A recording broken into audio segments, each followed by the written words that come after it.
बाबू, कैसे हो आप लोग? एकदम मस्त, जबरदस्त, बोले तो झक्कास। आज के इस वीडियो में हम लोग क्लास 10th की मैथ का चैप्टर 3 के इंट्रोडक्शन को देखेंगे, जिसमें हम ये जानेंगे कि चैप्टर 3 में वे कौन कौन से कॉन्सेप्ट हैं जिसपे ये पूरा चैप्टर डिपेंडेंट है। तो कहने का मतलब टोटल कॉन्सेप्ट को हम पढ़ने वाले हैं। यहाँ पर ओवरऑल जितने कॉन्सेप्ट हैं सबको देखेंगे इस वीडियो में, इसीलिए इसका नाम क्या है, इंट्रोडक्शन का वीडियो।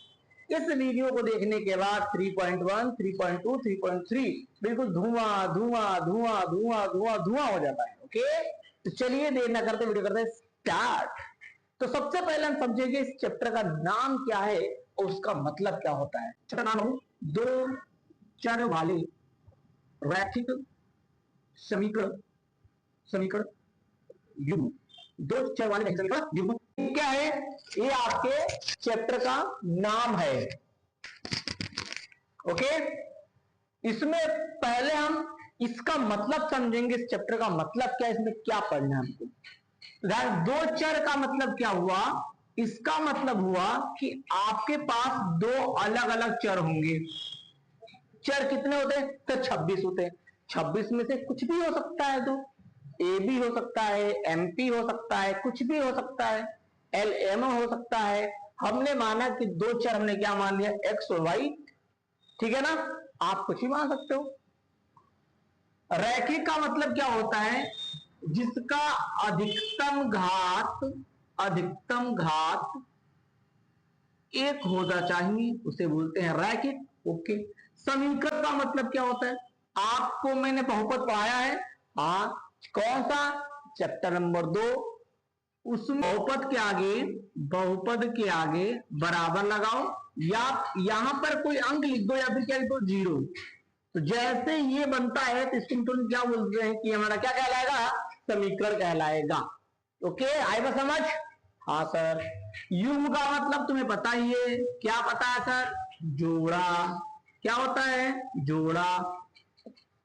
यानी कि इस पूरे चैप्टर में मुझे किसके बारे में पढ़ना है, कि हमको एक घात वाले दो चरों से बने समीकरण के बारे में पढ़ना है। मतलब एक घात वाले दो चरों से बनने वाले समीकरण के बारे में पढ़ना है। अच्छा सर, हाँ, रैखिक समीकरण दिखता कैसे है, चलो देख लो। इसका वो जो जनरल फॉर्मूला होता है वो ये होता है, a x plus b y plus c is equal to 0। लेकिन यहां पर ध्यान रखना, कभी भी ए और बी का मान 0 नहीं होना चाहिए, 0 नहीं होना चाहिए। अच्छा सर, ये होता है हमारा रैखिक युग्म समीकरण। रैखिक युग्म नहीं बाबू, ये रैखिक समीकरण है, दो चर वाले रैखिक समीकरण। अभी युग्म की मैं बात नहीं कर रहा हूं, दो चर वाले रैखिक समीकरण को हम ऐसे लिखते हैं, इसमें कभी भी ए और बी का मान 0 नहीं होना चाहिए। सर एक बात बताओ, पूछो, इसमें तो सर आपने बोला था कि केवल दो चर यूज होंगे सर। इसमें तो सर सारे चर ही है सर, ए भी चर है, एक्स भी चर है, बी भी चर है, वाई भी चर है, सी भी चर है, सर सब चर है। और आपने बोला है केवल कि यहां पर दो चर होना चाहिए। हाँ, दो चर तो है,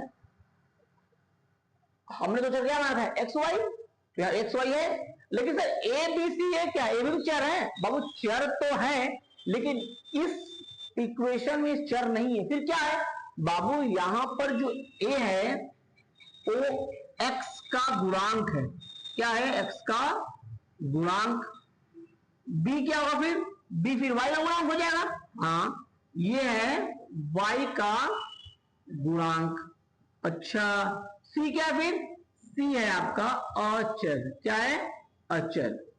अच्छा, यानी कि ये हमारे चर नहीं है। हाँ, नहीं है सर, ठीक है सर, समझ में आ गया कि चर केवल दो है, एक्स और वाई। हाँ, लेकिन एक बात बताओ, हाँ, यहां पर आपने बोला ए और बी का मान 0 नहीं होना चाहिए, सही बोला मैंने।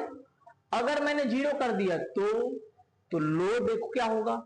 अगर बाबू इसमें आपने ए बराबर 0 कर दिया, तो एक बात बताओ, जब ए को 0 लोगे तो पूरा पद 0 हो जाएगा। सही बात, 0 हो जाएगा। और फिर क्या बचेगा सर, बचेगा बी वाई प्लस सी बराबर 0। लिखो यहां पर बी वाई प्लस सी बराबर 0। अब मुझे एक बात बताओ, क्या ये दो चर वाले रैखिक समीकरण हैं? सर दो चर वाले तो सर नहीं है, लेकिन सर एक चर है। लेकिन मुझे पढ़ना, हम पढ़ क्या रहे हैं? दो चर वाले। सर नहीं है सर, ये सर एक चर वाला। तो इसीलिए बाबू इसमें ए का मान 0 नहीं होना चाहिए। जैसे ही आपने ए को 0 लिया तो ये वाला जो पद था वो पूरा 0 हो गया। और जब ये वाला पद पूरा 0 हो जाएगा तो इसमें एक्स चर भी गायब हो जाएगा, तो इसमें केवल एक ही चर बचेगा। इसलिए कभी भी ए का मान 0 नहीं होना चाहिए। आई बात समझ? सर अगर मैं बी को 0 कर दूं तो चलो देखो, अगर बाबू आप बी को 0 करते हो तो क्या हो जाएगा बताओ मुझे? यहां पर ये वाला पद पूरा 0 हो जाएगा और क्या बचेगा आपका? ax प्लस सी बराबर 0। क्या बचेगा आपका? ax प्लस सी बराबर 0। अब मुझे बताओ, क्या ये भी हमारा दो चर वाला समीकरण है? सर नहीं है। क्यों नहीं है? क्योंकि सर इसमें y वाला नहीं है। आई बात समझ? जब b 0 करोगे तो y भी 0 हो जाएगा, पूरा पद ही गायब हो जाएगा। इसका मतलब ये भी हमारा दो चर वाला समीकरण नहीं है। अब समझ में आया कि हम a और b को 0 नहीं कर सकते। और अगर सर c को 0 कर दे तो चलो, अगर बाबू इसमें अगर आप c को 0 लेते हो तो एक बात बताओ, इसमें कौन सा पद 0 हो जाएगा?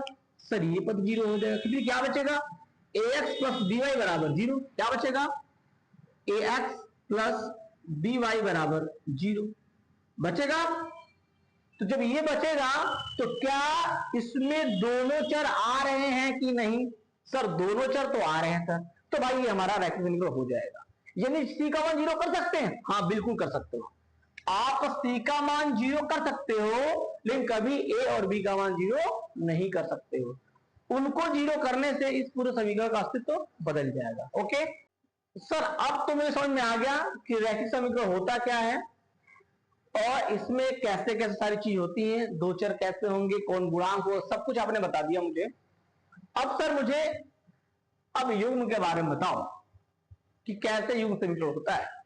चलो देखो, मान लो बाबू हमारे पास एक समीकरण है a1x plus b1y plus c1 बराबर 0।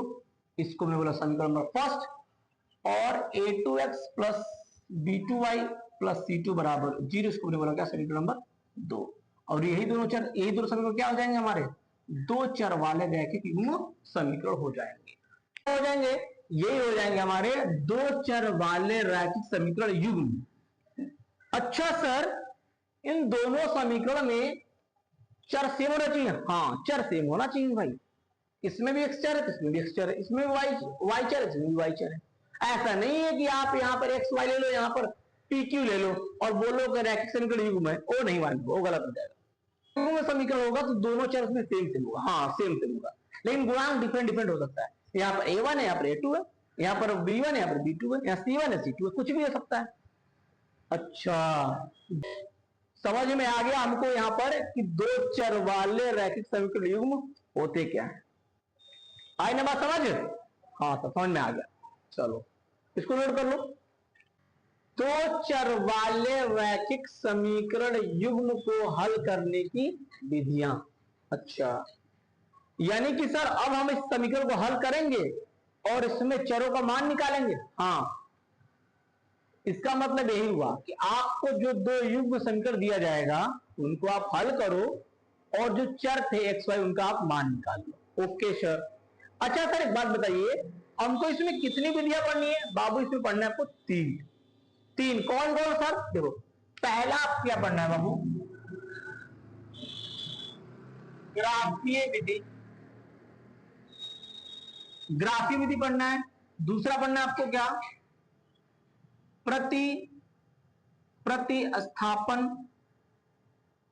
प्रतिस्थापन विधि। अच्छा सर, तीसरा क्या पढ़ना है हमको? तीसरा हमको पढ़ना है क्या? विलोपन विधि।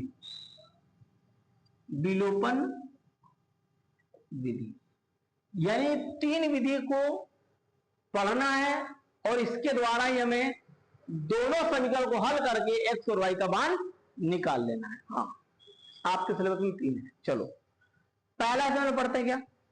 पहला ठीक है, ग्राफीय विधि द्वारा रैखिक समीकरण को हल करना। अच्छा, पहला हेडिंग है, इसमें कैसे सर ग्राफीय विधि से हल करेंगे? चलो देखो, ग्राफीय विधि से कैसे हम हल करेंगे रैखिक समीकरण युग्म को। तो भाई इसमें आपको दो समीकरण दिया जाएगा। अच्छा, दो समीकरण दिया जाएगा, ठीक है सर। मैं एग्जाम्पल में लेता हूं। इधर मैंने माना क्या, हमारा x plus Y is equal to 5 समीकरण नंबर फर्स्ट हो जाएगा और x plus 2y equal to समीकरण नंबर सेकंड हो जाएगा। हमने दो समीकरण ले लिया और इन दोनों समीकरणों को मुझे ग्राफीय विधि से हल करना है। तो मैंने क्या बोला कि ग्राफीय विधि जब हल करोगे तो समीकरण कितने दिए होंगे? दो। मैंने दो समीकरण यहां पर ले लिया।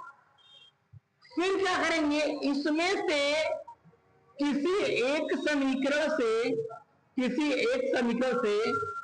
x या फिर y का मान ज्ञात करेंगे। x या फिर y का मान ज्ञात कर लेंगे। आप किसी इसमें से कोई एक समीकरण चूज करो, आप x का मान निकालो या फिर y का मान निकालो। मैं पसंद करता हूं y को, तो मैं यहां पे y का मान निकालूंगा। जब y का मान निकालेंगे तो किसके पदों में आएगा? तो भाई जो आएगा, अगर y का मान निकालोगे तो x के पदों में आएगा, और जब x का मान निकालोगे तो y के पदों में आएगा। इस बात को पहले हम यहां देखते हैं। तो इनमें से मैं कोई समीकरण लेता हूं। मैंने समीकरण लिया क्या? एक समीकरण ले लिया, समीकरण एक के लिए। ओके, देखो x plus Y is equal to 5, हमने समीकरण फर्स्ट ले लिया। इनमें से मुझे y का मान निकालना है। तो जब मुझे y का मान निकालना होता है ना, तो y को यहीं पर रखते हैं, बाकी चीज को ट्रांसफर कर देते हैं। तो y बराबर हो जाएगा बाबू 5 प्लस का तो माइनस का x हो जाएगा। तो y बराबर 5 माइनस x हो गया। तो यहां पर देखो, हमने समीकरण से y का मान निकाला, किसके पदों में? x के पदों में। आया x के पदों में, ठीक है सर। अब क्या करेंगे? अब बाबू क्या करोगे, आप एक बॉक्स बनाओगे जिसमें 4 कॉलम होगा, जिसमें 4 डब्बे होंगे, 1 2 3 4 डब्बे होंगे, ठीक है सर। इसमें सर क्या करेंगे बाबू, ऊपर वाले में आप रखोगे x, ठीक है सर। नीचे वाले में सर y बराबर 5 माइनस x रख लोगे। अब क्या करेंगे सर, अब आपको क्या करना होगा, इस वाले समीकरण में जो y बराबर 5 माइनस x हुआ है, यानी y के मान में आप क्या करोगे, x का मान रखोगे या रखेंगे। आएगा समझ? x का मान रखेंगे। सर कैसा मान रख सकते हैं? कुछ भी। x का मान कुछ भी रख सकते हैं। अच्छा, कुछ भी रख सकते हैं? हाँ, अपने मन से कुछ भी रख सकते हो आप। जैसे जैसे आप x का मान रखते जाओगे, वैसे वैसे मुझे y का मान मिलता जाएगा। क्या हो जाएगा? x का मान, y का मान मिलता जाएगा। ओके सर, इस बात को यहां समझाइए। चलो, सबसे पहले हम क्या करेंगे बाबू, x बराबर कुछ भी मान सकते हो। चलो मैंने ले लिया क्या, हम x बराबर 0 रखेंगे। x बराबर 0 पर y का मान नहीं क्या होगा, इस वाले समीकरण के नीचे लिखो y बराबर 5 माइनस, जहां x का क्या देगा 0, तो y बराबर 5 आ गया आपका आंसर। यानी कि जब आपने x का मान क्या रखा 0, तो y का मान क्या आ गया 5 आ गया। आएगा समझ? हाँ सर, जैसे हमने x का मान 0 रखा, y का मान 5 आ गया। अब x बराबर रखते हैं 1 रखो, तो y बराबर क्या हो जाएगा बाबू 5 माइनस 1, y बराबर क्या हो जाएगा 4। तो जैसे हमने x का मान 1 रखा, y का मान क्या आ गया 4 आ गया। अगर हम क्या करें, अगर हम x बराबर क्या रख दे 2 रख लेते हैं, x बराबर 2 पर y का मान क्या आ जाएगा y बराबर 5 माइनस 2, तो y का मान कितना आ गया? 3। 2 पर y कितना आ गया? 3 आ गया। आप यहां पर x का मान कुछ भी रख सकते हो, कुछ भी। क्या करेंगे, जैसे ही हमने x और y का मान निकाल लिया तो क्या करेंगे, उनको अब निर्देशांक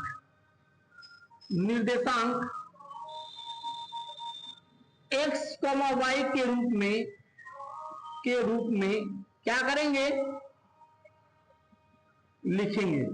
कैसे? हमने x और y का मान निकाल लिया, क्या करेंगे, उन x y के मान को निर्देशांक x, y के रूप में लिख लेंगे। चलो लिख लेते हैं भाई। बड़ा हम मानेंगे पहला जो हमारा पॉइंट आया है, x का मान 0 है, y का मान 5। देखो मैंने इसी के रूप में लिख रहा हूं।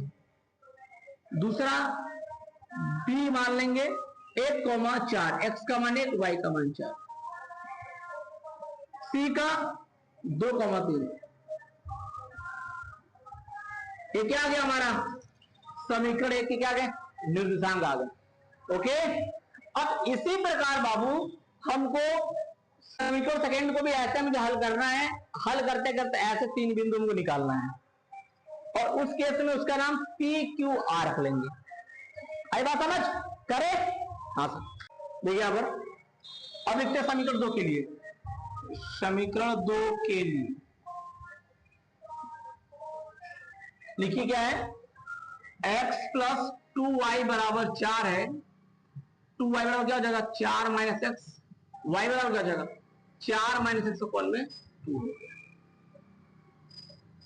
ये हो गया। अब क्या बनाएंगे सर, बॉक्स बनाएंगे। बनाओ बॉक्स।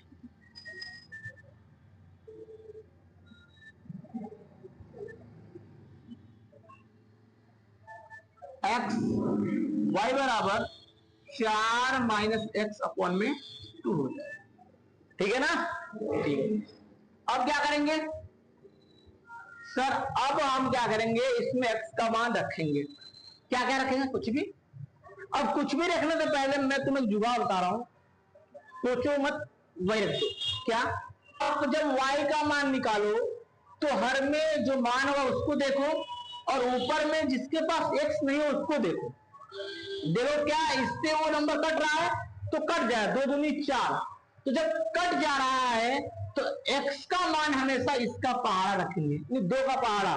2 कम 2, 2 दूनी 4, 8, 6, 12 ऐसे करके चले जाएंगे। ठीक है?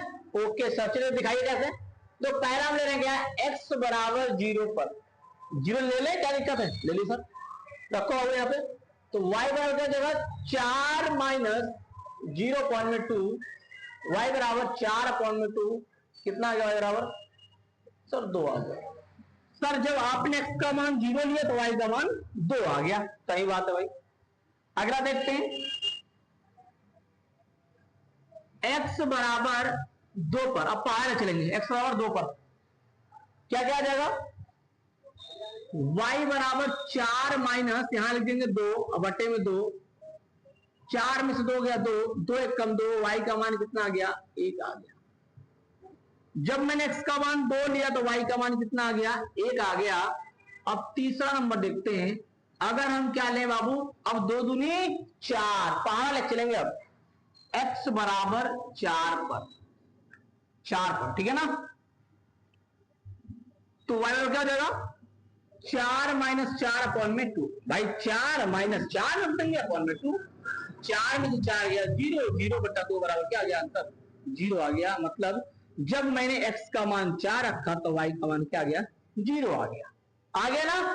अब हमने x और y का मान निकाल लिया। अब क्या करेंगे, इनको अब निर्देशांक के रूप में लिखेंगे। जैसा मैंने बताया था, तो हम पहले को मानेंगे p, तो p का निर्देशांक क्या आ गया, 0,2, और q का 2,1, और r का 4,0। हमने समीकरण 2 के भी सारे निर्देशांक को निकाल लिए, और समीकरण फर्स्ट के भी सारे निर्देशांक को निकाल लिए। अब क्या करेंगे, इनको ग्राफ पर प्लॉट करेंगे, मतलब ग्राफ पर रिप्रेजेंट करेंगे। ठीक है ना। इस समीकरण 1 से क्या रहता है, 0,5 5 1,4 2,3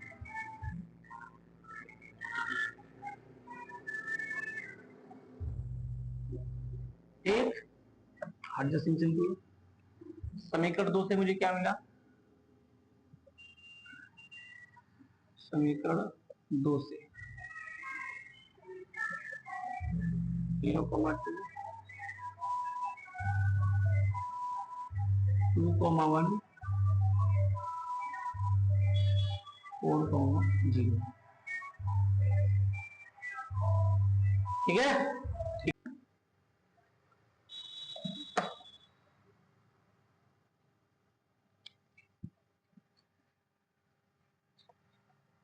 ये हो गया मेरा, ये हो गया y अक्ष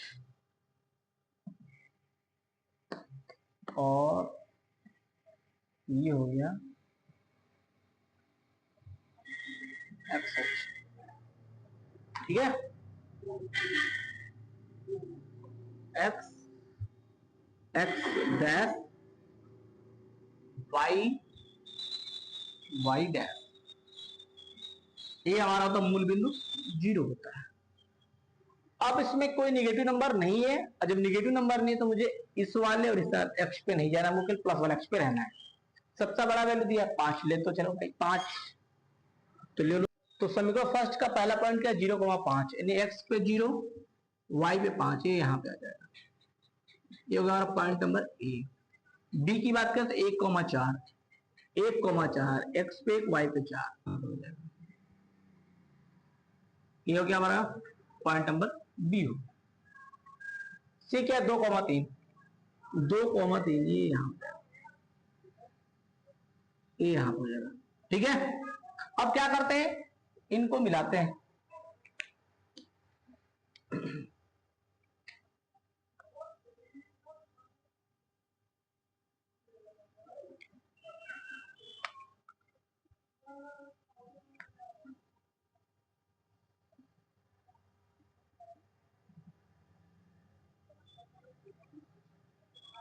वगैरह मिला दिया मैंने। तो बाबू हमने क्या देखा कि जो समीकरण ए है, जो फर्स्ट है, उस समीकरण फर्स्ट से मुझे एक लाइन मिला। मतलब इसका मतलब ये सिद्ध होता है कि एक समीकरण अगर मेरे पास रहेगा तो केवल एक लाइन को है वो रिप्रेजेंट करेगा, ठीक है ना। तो ये जो समीकरण है, जो ये लाइन है, वो किस समीकरण का है, तो ये जो लाइन है ना, वो समीकरण है x + y = 5। ये समीकरण हमारा क्या था, फर्स्ट, ठीक है ना। अब सेकंड समीकरण से पॉइंट्स को रिप्रेजेंट करते हैं। तो 2,0 सॉरी 0,2, तो 0x पे 0 y पर 2, ये यहां पे आ जाएगा। ये हो गया हमारा p, ठीक है। अब 2,1 x पर 2 y पर 1, y पर 1 यहां आ जाएगा। ये हो जाएगा PQ। अगला है R 4,0 4,0 है यहाँ पे, x पे 4 है y पे 0 है, भाई x पे 4 y पे 0 ये ले लेंगे। ये क्या होगा हमारा, ये हो गया हमारा R नंबर। तो PQR हमने तीनों पॉइंट को यहां कर दिया, इसको मिलाते हैं।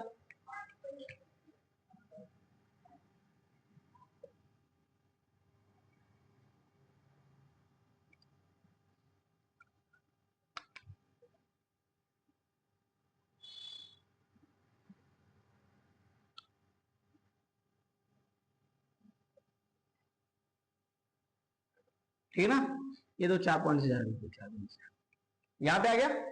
दोनों रेखा कट कर रही है दूसरे को, ये हो गया। ये जो समीकरण है बाबू, ये जो लाइन है ना, ये समीकरण नंबर दूसरे का लाइन लिख देते हैं। समीकरण नंबर दूसरे का लाइन क्या है, तो x + 2y बराबर क्या था, 4 था। ये क्या हो गया हमारा, इस समीकरण नंबर 2 का लाइन हो गया। अब दोनों एक दूसरे को कहां कट कर रहा है, यहां पे कट कर रहा है, इस पॉइंट पर कट कर रहा है। इसका मतलब इसका हल कैसे निकलेगा, तो भाई x पर तो 6 है और y पर देगा तो, चलो माना कि एक इस पे ले लेते पॉइंट, 1 2 3 4 5, चलो -1 -2 -3 -4 और -5। अगर हम इस पॉइंट को देखें तो कुछ ऐसे हो रहा है, ये हो रहा है, यानी कि इस पॉइंट का निशान क्या आ जाएगा बाबू, इस पॉइंट का निशान आ जाएगा 6 माइनस 1 आएगा। क्या आएगा, 6 माइनस 1 आ जाएगा इस पॉइंट का निर्देशांक। इसका मतलब हो गया कि जो मेरा हल है वो क्या है, 6,1 है। इसमें x का जो मान होगा वो 6 हो जाएगा और y का मान क्या हो जाएगा, -1 हो जाएगा। ये हो गया हमारा आंसर। हमने इस समीकरण को ग्राफिक रूप से हल कर दिया, x और y का मान मुझे यहाँ पर मिल गया। ओके, अगर आप चेक करना चाहते हो सही है गलत है तो आप इस पर रख के चेक कर सकते, चेक करो। तो भाई फर्स्ट समीकरण क्या है, x प्लस वाई बराबर 5 है, तो x का मान क्या है, 6 है और y का मान सर -1 है। तो सर प्लस माइनस माइनस यानी 6 माइनस 1 बराबर 5 आ रहा है बराबर, इस पर आ रहा है, इस पर चेक कर लो। तो x प्लस 2y बराबर 4 है, तो x का मान 6 प्लस 2 मल्टीप्लाई -1 बराबर 4, 6 प्लस माइनस का 2 प्लस माइनस माइनस 2 बराबर 4, 4 बराबर 4 आ गया। यानी कि हमने जो मान निकाला वो बिल्कुल क्या है, राइट है, सही है। तो इस प्रकार बाबू हम दो समीकरण से को ग्राफीय विधि से हल करके हम x और y का मान निकाल सकते हैं, और निकालने के बाद आप उसको ऐसे चेक भी कर सकते हैं। ओके, आई बात समझ, इसको नोट करो। ये रैखिक समीकरण युग्म द्वारा निरूपित रेखाओं के व्यवहार, मैंने क्या बोला कि रैखिक समीकरण युग्म द्वारा निरूपित रेखाओं के व्यवहार। आपने भी क्या देखा पिछले सवाल में कि मेरे पास दो समीकरण था, तो वो मुझे दो रेखाएं दे रही थी, ग्राफ पे मैंने रिप्रेजेंट भी किया, तो उनका व्यवहार कैसे होगा अगर आपके पास दो समीकरण है, मतलब दो रेखाएं हैं। तो अब मुझे आप बताओ कि अगर आपके पास दो रेखा है वो कैसे कैसे हरकत कर सकती है। सर पहला तो सर समांतर हो सकता है, सही बात है, पहला केस क्या हो सकता है, समांतर हो सकता है। दूसरा सर वो ऐसे प्रतिच्छेद कर सकता है, सही बात है, कितने पॉइंट पर, एक पॉइंट पर। तीसरा हरकत, सर तीसरा हरकत क्या हो सकता है, वो दोनों एक दूसरे के ऊपर हो सकते हैं, दोनों लाइन। तीसरा इसको बोलते क्या, संपाती। यानी कि मेरे पास अगर दो लाइन रहेंगे तो तीन तरीकों से व्यवहार को रिप्रेजेंट कर सकते हैं, या बोल सकते हैं वो तीन हरकत कर सकते हैं, या तो दोनों एक दूसरे समांतर हो जाए, या फिर प्रतिच्छेद हो जाए, या फिर क्या हो जाए, दूसरे के ऊपर मतलब संपाती हो जाए। तो अब आपके पास दो समीकरण रहेगा, तो कैसे पहचानोगे कि सर ये वाला हरकत करेगा दोनों लाइन, ये वाला हरकत करेगा, ये हरकत करेगा। उसी हरकत को पढ़ने जानने के लिए यहां पर हम कुछ टॉपिक पढ़ाने जा रहे हैं, उसको ध्यान से देखना। ओके ओके बॉस,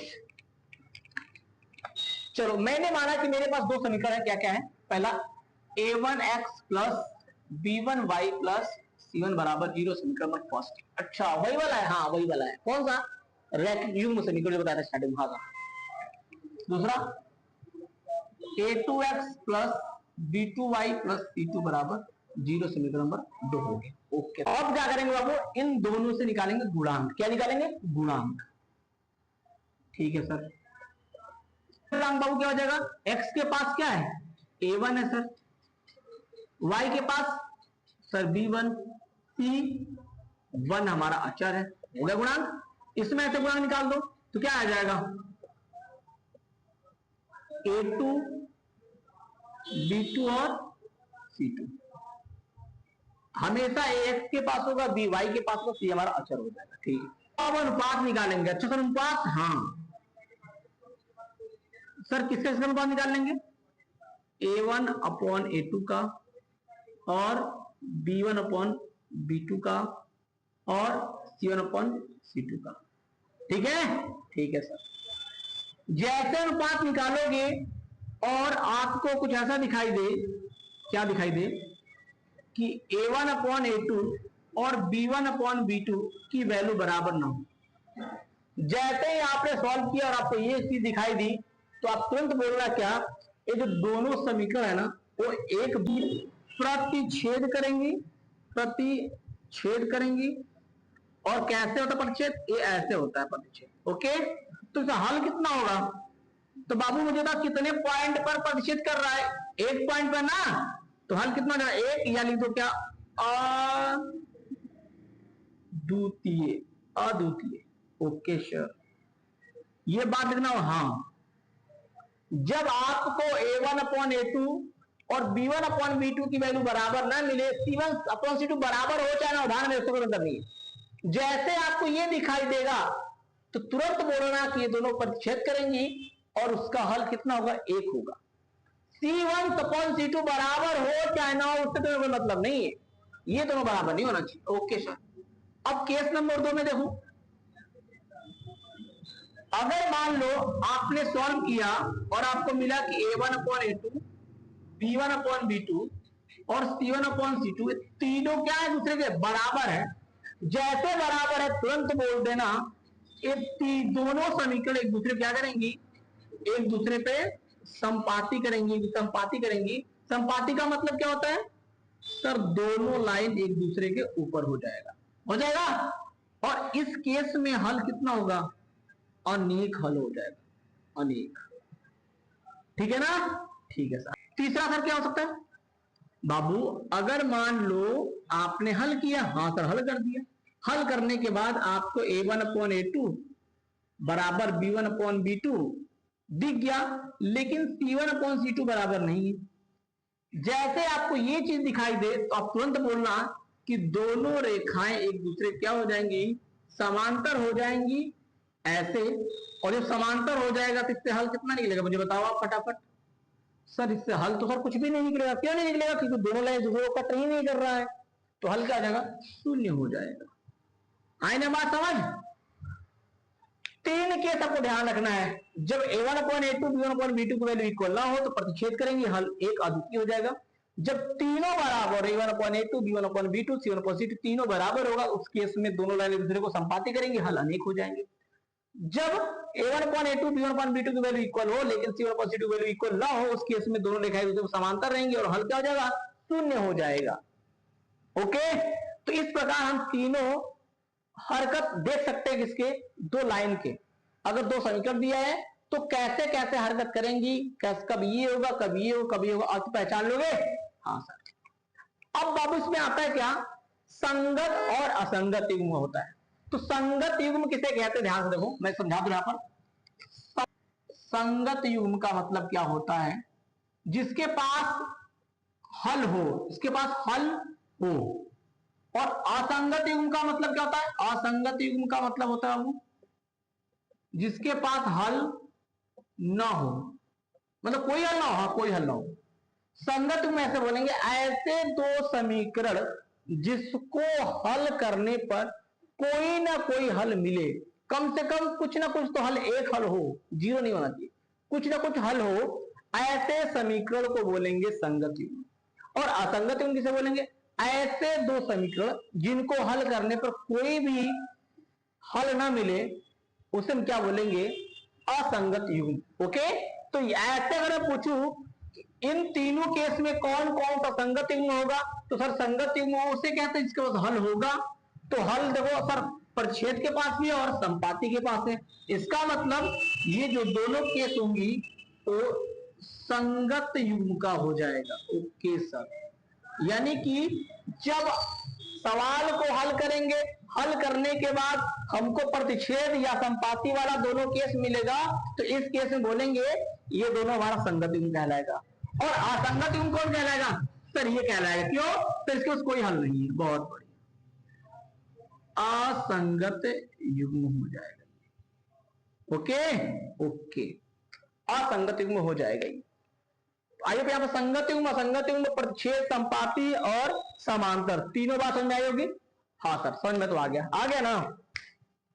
अब चलो फटाफट इसको झमाझम इसको क्या करते हैं, एक क्वेश्चन के थ्रू समझ लेते हैं। Okay okay boss. x plus 2y बराबर हो गया 6, फर्स्ट समीकरण, और 2x प्लस 3y बराबर 7 समीकरण नंबर 2। ठीक है ना। अब मुझे चेक करना है ये दोनों समीकरण संपाती होगी या समांतर होगी या प्रतिच्छेद होगी या संगत युग्म या फिर असंगत युग्म। इन सारे टॉपिक को मैं इस सवाल में कवर करने वाला हूं। ठीक है ना। चेक करना है हमको। मेरे पास दो समीकरण है ना, हाँ सर है, लिख लो। x प्लस 2y बराबर 6 है बाबू, इसको अब इधर लेके आओ। x प्लस 2y माइनस 6 बराबर क्या हो गया, 0। समीकरण नंबर फर्स्ट हमारा यही है। अब इसको यहां लिख लो, तो 2x प्लस 3y बराबर 7 है, तो 2x प्लस 3y माइनस 7 बराबर 0। हम इधर 0 क्यों कर रहे हैं, क्योंकि आपको पता है कि जैसे हम जब अभी पढ़ा रहे थे तो वहां पर फॉर्मूला जो मैंने जो समीकरण लिखा था वो हमेशा 0 था। तो सवाल तभी लग पाएगा जब आपको बराबर की तरह क्या करना होगा, 0 करना होगा, इस बात को ध्यान रखना। अब यहां से निकालते हैं गुणांक, तो यहां से गुणांक क्या मिल जाएगा, यहां से a1 का मान क्या मिलेगा सर, a1 हमारा यहां पे होता है, तो a1 का मान 1 हो जाएगा, b1 का मान सर 2 हो जाएगा, c1 का मान सर माइनस का 6 हो जाएगा। बहुत बढ़िया। अब यहां चेक करो गुणांक, a2 का मान क्या हो जाएगा सर 2, b2 का मान 3 और c2 का मान माइनस का 7 हो गया। अब क्या निकाल लेंगे सर, अनुपात निकालेंगे, निकालो अनुपात। तो अनुपात a1 अनुपात a2 का, a1 का मान 1 दिया, a2 का मान दिया 2, 1/2 हो गया। ठीक है सर। अब निकालते क्या, b1 अपॉन b2 का मान, b1 का मान 2 दिया है, b2 का मान दिया है 3। ठीक है। अब c1 अपॉन c2 का मान निकालते हैं, c1 का दिया -6 और -7, काट दो, 6/7।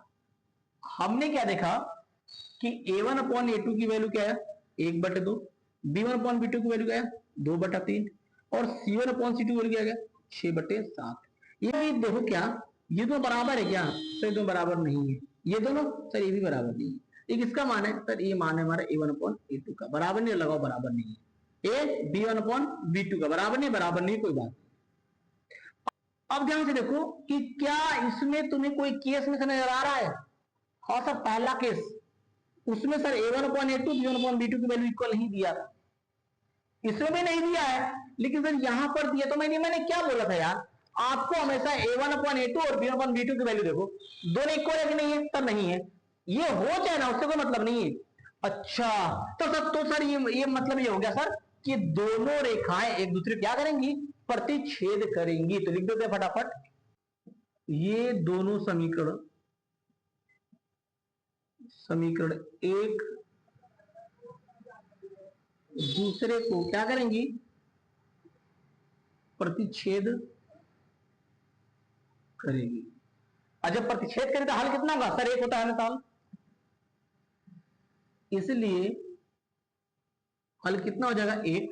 और जब हल 1 हो गया बाबू, तो कैसा युग्म, संगत या असंगत, संगत का मतलब कोई ना कोई हल हो, कोई ना कोई हल होना चाहिए, और असंगत का मतलब कोई ना कोई हल ना हो। तो इसके पास एक हल है ना, इसका मतलब क्या हो जाएगा, अतः यह दोनों समीकरण संगत युग्म है, संगत युग्म है। तो भाई यहां पर आपको मैंने बता दिया कि सवाल को भी कैसे सॉल्व करेंगे। सबसे पहले आपको यहां पर 0 करना होगा, इसलिए मैंने यहां पर 0 कर लिया, ठीक है ना। जब तक आप 0 नहीं करोगे तो सवाल नहीं लगेगा, ध्यान रखना इस बात को। फिर हमने क्या निकाला, दोनों से गुणांक निकाला, फिर अनुपात निकाला। अनुपात निकालने के बाद हमेशा पहले आप इसका इन तीनों का मान रखोगे, फिर चेक करोगे बराबर है कि नहीं बराबर। हमने कहा बराबर नहीं था, हमने सोचा ये किसका मान है, इसका मान है, किसका मान, इसका मान है, इसका। अब आप यहीं से देखकर डिसाइड करोगे कि ये तीनों क्या हो सकती है, दोनों क्या हो सकती है, संपाती होगा, प्रतिच्छेद होगा, या फिर समांतर होगा। तो हमने देखा कि ये दोनों क्या कर रही है, प्रतिच्छेद कर रही है, तो हल कितना हो जाएगा, 1 हो जाएगा। अब भाई इसके पास कोई ना कोई हल है, मतलब कैसा युग्म हो जाएगा हमारा, संगत युग्म हो जाएगा। इसको नोट करो, प्रतिस्थापन विधि से रैखिक समीकरण युग्म को हल करना, ठीक है। अब करेंगे प्रतिस्थापन विधि से। अभी तक हमने ग्राफिक विधि से हल किया, और हमने देखा कि उसके जो रेखाएं होती हैं उनकी क्या क्या हरकतें हो सकती हैं, ठीक है ना। और हम देखते हैं प्रतिस्थापन विधि से कैसे हम समीकरणों को हल करेंगे, ठीक है ना।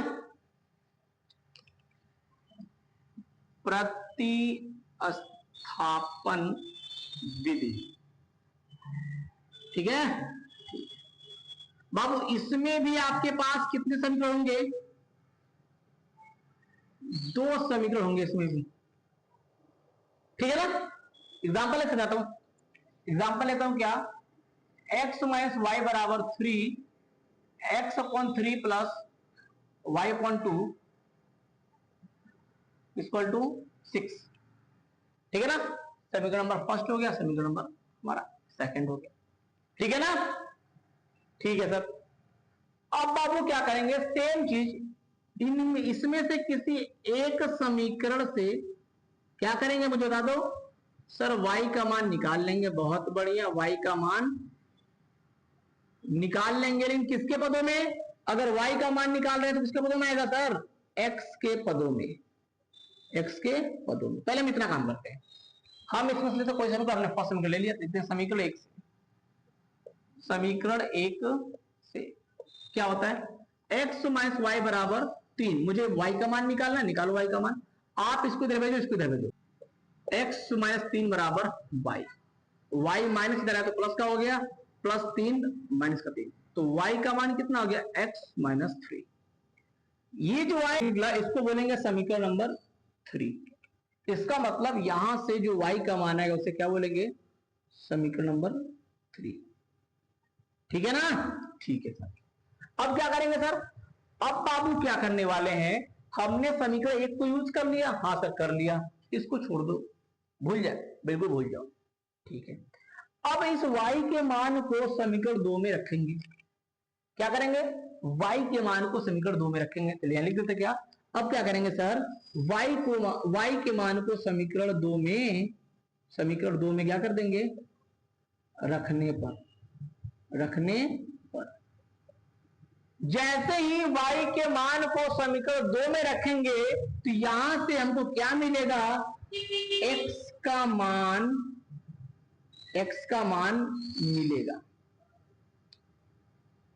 x का मान मिलेगा। कहां से, जब सर y का मान समीकरण 2 में रखते हैं, पहले तो रखते हैं, लिखते हैं यहाँ पे y का मान समीकरण 2 में रखने पर, रखू sir x upon 3 plus y upon 2 बराबर 6। इसको सॉल्व कर लो तो 2x हो जाएगा,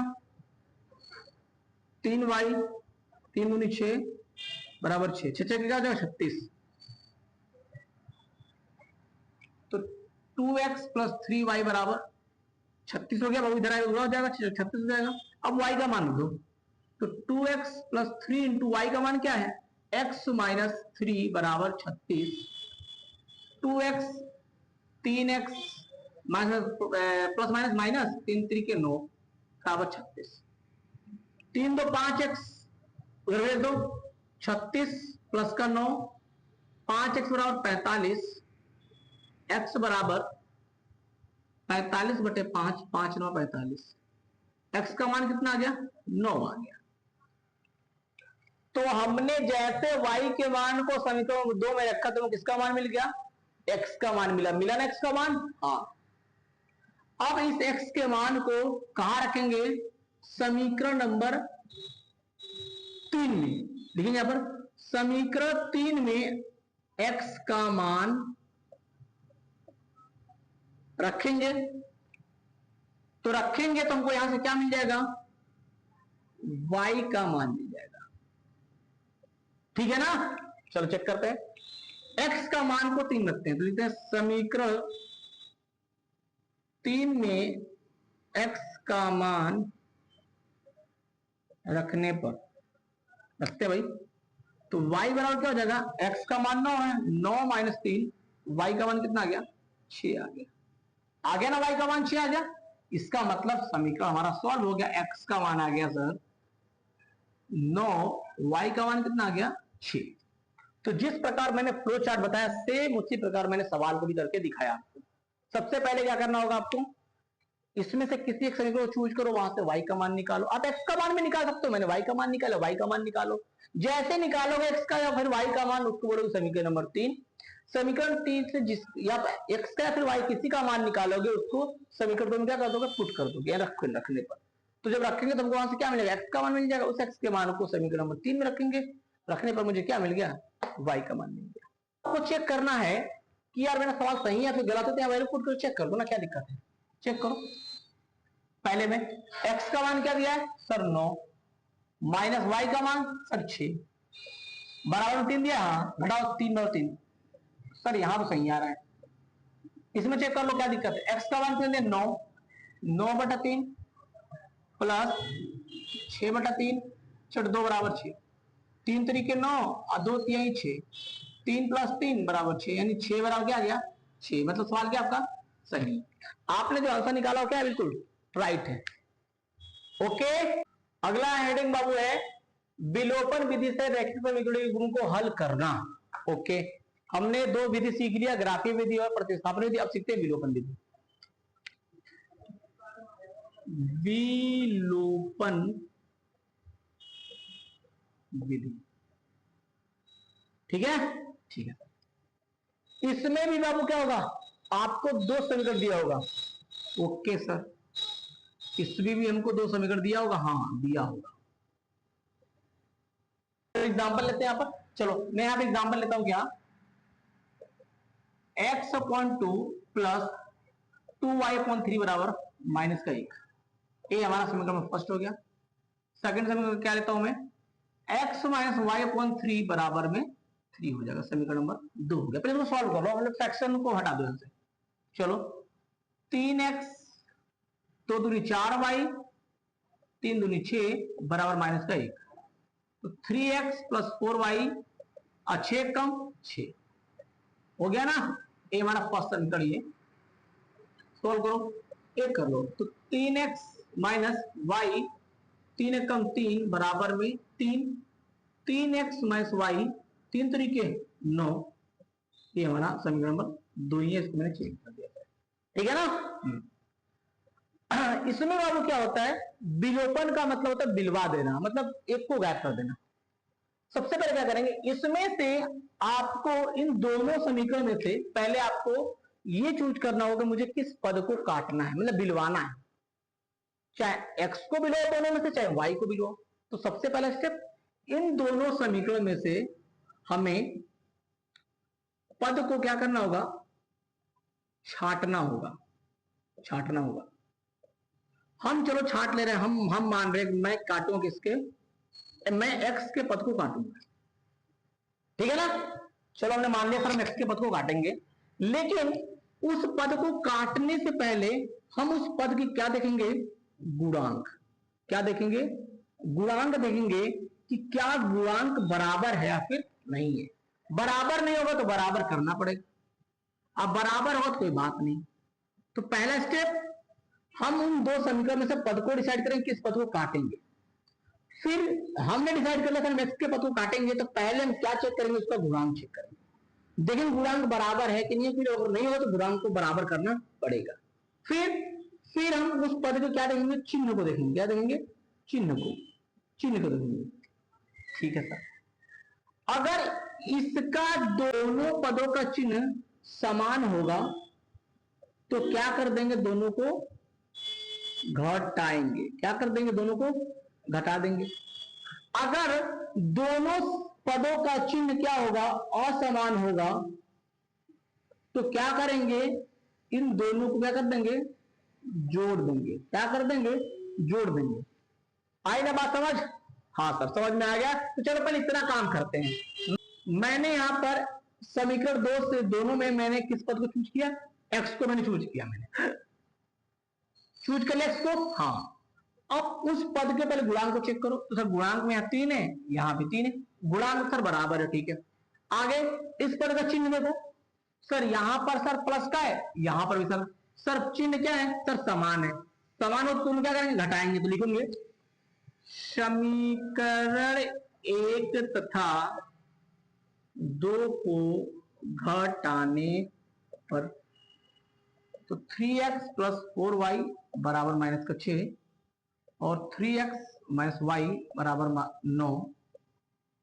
जब घटाते हैं तो चिन्ह क्या होता है, बदल जाता है, प्लस का माइनस, माइनस का प्लस, प्लस का माइनस खत्म, माइनस माइनस प्लस, यानी सॉरी प्लस प्लस प्लस जुड़ जाएगा, 5 और 1 6, यहां पर प्लस में जुड़ जाएगा, तो 4 और 1 5y बराबर माइनस माइनस प्लस, 9 6 15, माइनस का 15 हो जाएगा। y बराबर -15/5, 5 के 15, y का मान क्या आ गया, -3 आ गया। ठीक है ना। तो जब हम जोड़ेंगे या फिर घटाएंगे तो किसका मान मुझे मिलेगा, y का मान मिलेगा। मिला ना y का मान, हाँ सर y का मान सर मिल गया। अब क्या करेंगे, अब बाबू इस y के मान को आपको समीकरण 1 या 2 में क्या करना होगा, रखना होगा। चलो रखते हैं, हम रखते हैं इसके मान को समीकरण 1 में, लिखते हैं ऐसे, y का मान समीकरण 1 में रखने पर, तो फर्स्ट के ये लिख लो 3x प्लस 4 इंटू वाई का मान क्या है, -3 बराबर -6, 3x प्लस 4 3x प्लस -4 12 बराबर -6 हो जाएगा। इसको तो भेजो, तो 3x बराबर -6 प्लस का 12, 3x बराबर प्लस -6, x का मान क्या आ जाएगा, x का मान कितना आ गया, 2 आ गया। का मान 2 आ गया, इसका मतलब हुआ कि जब y के मान को समीकरण 1 या 2 में रखेंगे तो हमको इससे किसका मान मिलेगा बाबू, x का मान मिलेगा। किसका मान मिलेगा, x का मान मिलेगा। ओके सर, तो लिख दो बॉक्स में x का मान 2 आ गया और y का मान -3 आ गया। ये हमारा हो गया आंसर हो गया। चेक करना है, चेक कर लो, आप यहां चेक कर लो, क्या दिक्कत है। अगर मैं x का मान 2 रखूं तो 3 दूनी क्या आ जाएगा 6, y का मान क्या -3, तो 4 3 12 -12 बराबर -6, प्लस -6 बराबर -6 बराबर आया कि नहीं आया, आ गया सर। इसमें चेक कर लो, x का मान 2 है, 3 दूनी 6, y का मान 3 है, तो प्लस का 3 बराबर में 9 दिया ना, बराबर में 9 दिया ना, हाँ दिया, 6 3 9 बराबर 9 आया ना बराबर। इस प्रकार बाबू आप सवाल को सॉल्व भी कर सकते हो, खुद से आंसर भी चेक कर सकते हो। इस चैप्टर के सारे कॉन्सेप्ट को मैं आपके सामने रिप्रेजेंट कर दिया, बताया कि कैसे ग्राफिक विधि से सॉल्व करते हैं, कैसे प्रतिस्थापन विधि से सॉल्व करते हैं, कैसे विलोपन विधि से सॉल्व करते हैं और कैसे रेखाओं की हरकत को पहचानते हैं। बस इतना ही टॉपिक आपके सिलेबस में दिया हुआ है, इनको आप बार बार देखो। और मुझे नहीं लगता है कि इस वीडियो को देखने के बाद किसी और वीडियो की जरूरत पड़ेगी आपको। यहां पर चीजें मैं बिल्कुल अच्छे तरीकों से कॉन्सेप्ट के साथ में बिल्कुल बताया हूं, एक एक स्टेप को मैंने वैसे ही किया है जैसे फ्लो चार्ट में मैंने बताया है। तो आपको भी बिल्कुल ऐसे ही करना है, बार बार देखिए वीडियो को, 2-3 साल खुद से प्रैक्टिस करिए, मजा आ जाएगा। अगर वीडियो अच्छा लगा हो तो लाइक और सब्सक्राइब करो चैनल को, ताकि जैसे ही इसका अगला वीडियो अपलोड करो सबसे पहले आप तक पहुंचे। तब तक के लिए बाय बाय।